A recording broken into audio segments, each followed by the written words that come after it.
The case for mixed ability classes. Picture this scene.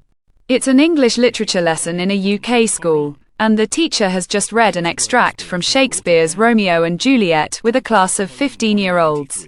He's given some of the students copies of No Fear Shakespeare, a kid-friendly translation of the original.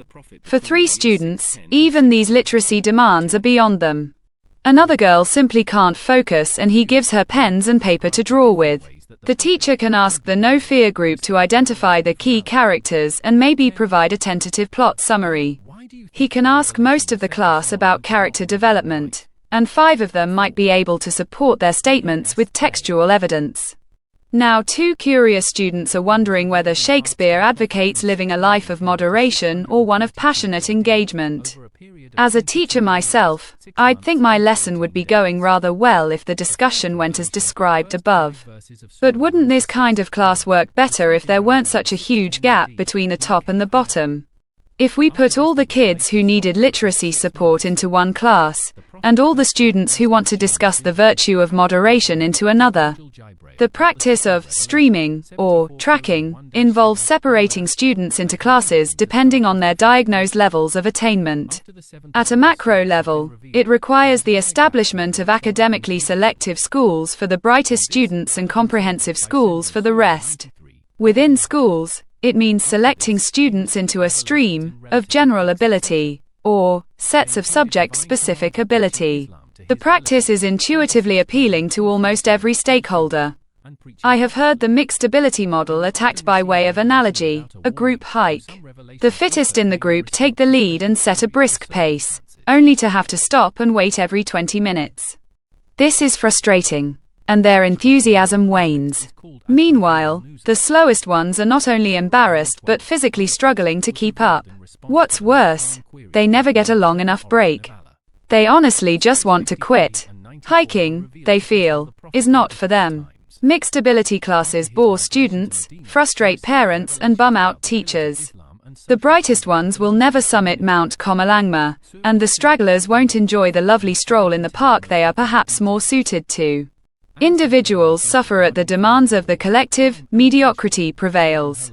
So, is learning like hiking? The current pedagogical paradigm is arguably that of constructivism, which emerged out of the work of psychologist Lev Vygotsky. In the 1930s, Vygotsky emphasized the importance of targeting a student's specific zone of proximal development, ZPD.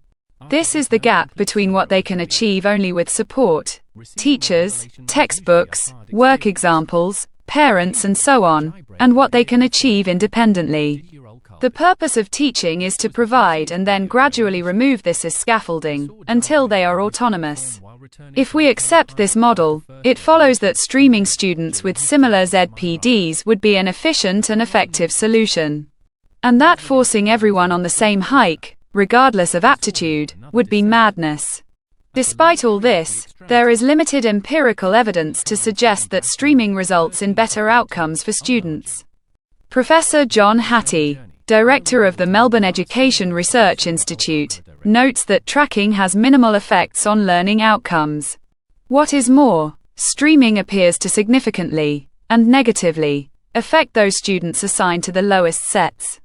These students tend to have much higher representation of low socioeconomic class. Less significant is the small benefit for those lucky clever students in the higher sets. The overall result is that the smart stay smart and the dumb get dumber, further entrenching the social divide. In the latest update of Hattie's influential meta-analysis of factors influencing student achievement, one of the most significant factors is the teacher's estimate of achievement. Streaming students by diagnosed achievement automatically limits what the teacher feels the student is capable of. Meanwhile, in a mixed environment, teachers' estimates need to be more diverse and flexible. While streaming might seem to help teachers effectively target a student's ZPD, it can underestimate the importance of peer-to-peer learning. A crucial aspect of constructivist theory is the role of the MKO, more knowledgeable other, in knowledge construction. While teachers are traditionally the MKOs in classrooms, the value of knowledgeable student peers must not go unrecognized either. I find it amazing to watch students get over an idea to their peers in ways that I would never think of. They operate with different language tools and different social tools from teachers and, having just learned it themselves, they possess similar cognitive structures to their struggling classmates. There is also something exciting about passing on skills and knowledge that you yourself have just mastered. A certain pride and zeal.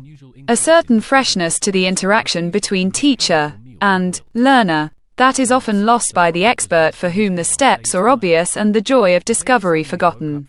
Having a variety of different abilities in a collaborative learning environment provides valuable resources for helping students meet their learning needs. Not to mention improving their communication and social skills. And today, more than ever, we need the many to flourish, not suffer at the expense of a few bright stars. Once a year, I go on a hike with my class, a mixed bunch of students. It is challenging. The fittest students realize they need to encourage the reluctant. There are lookouts who report back, and extra items to carry for others.